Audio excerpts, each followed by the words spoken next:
عسلامتكم الناس الكل، ان شاء الله تكونوا بخير ونعمة يا ربي. اليوم باش نعمل طاجين جبن بنين برشا وفاوح وسهل على الاخر. خذيت 400 غرام إصدر متاع دجاج. خليته هكا مقصوص كبير 400 غرام. خذيت راس بصل يعني كبير شوية وقصيته. 100 مليلتر زيت العادي. مغرفة صغيرة فلفل أكحل، مغرفة صغيرة ملح، مغرفة صغيرة تابل، مغرفة كبيرة كركم، وشوية ثوم شايح وثلاثة سنينات ثوم هرستهم، وماء سخون باش نمرق بيه. انا باش نطيب في الكوكوط، حطيت كل شيء مع بعضه وراني انا ما نقليهوش. نحط الدجاج ونحط الماء والزيت ونحط الفحات.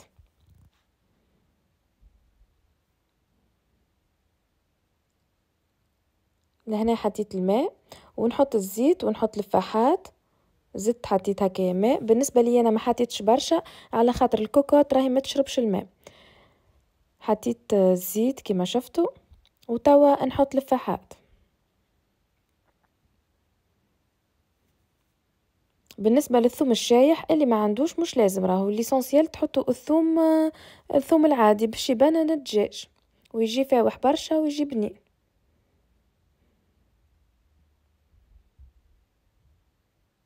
نخلطو هكايا ونخليه يطيب في عقل عقل وحتى لين ينشح من الماء.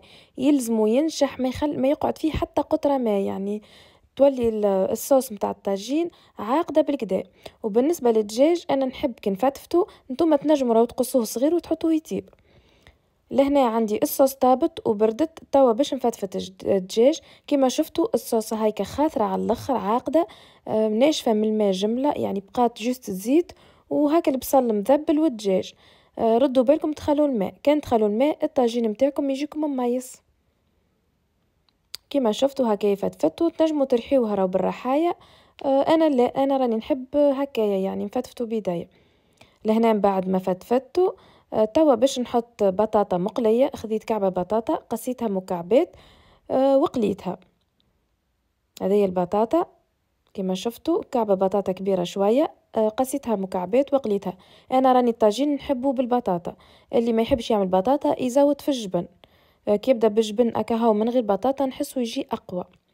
باش نحط 150 غرام جبن مرحي. بالنسبه للجبن المرحي اللي تحبوا نتوما تحطوه، اللي نتوما يعني مستنسين بيه. انا حطيت 150 غرام. وباش ناخو 3 جبن شرائح، والا اللي يحب ياخذ جبن هذاك لافاش كيغي المثلثات ولا حاجه يقصوا فيه. انا خذيت جبن شرائح ايمونتال بنين على الاخر ويبان الطاجين برشا، وسرتو يفوحوا ياسر. باش نقص فيه 3 وحدات متاع جبن. هذايا الجبن اللي قصيته.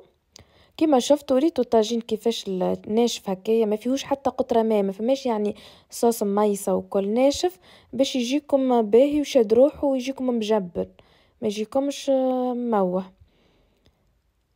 قصيت لهنا فيه كما قلت لكم الفرماج هذا شرائح. تنجموا تحطوا لافاش كيغي هذاك المثلثات، كل واحد شنو يحب.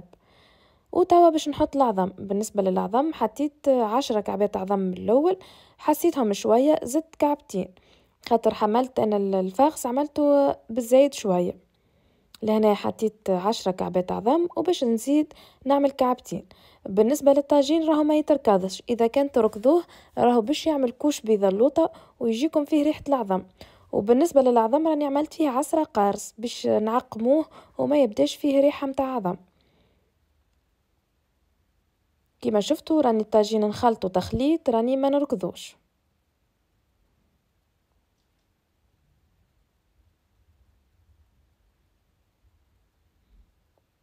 شفتوا كيفاش نخلطو ما نركضوش.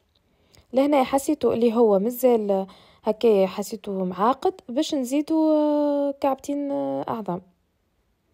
هذوما زدتهم من بعد.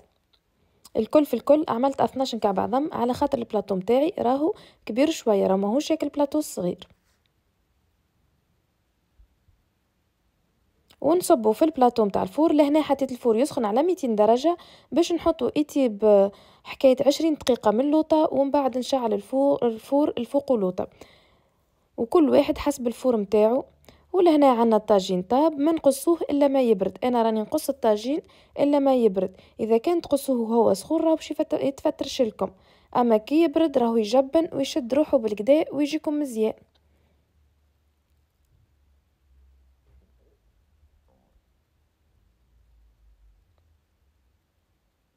وتوا باش نقصو. وهذه كانت وصفتي لليوم، ان شاء الله عجبتكم الوصفة، وان شاء الله في وصفة اخرى، وان شاء الله تبارتاجوا الفيديو مع اصحابكم واحبابكم، وبسلامة.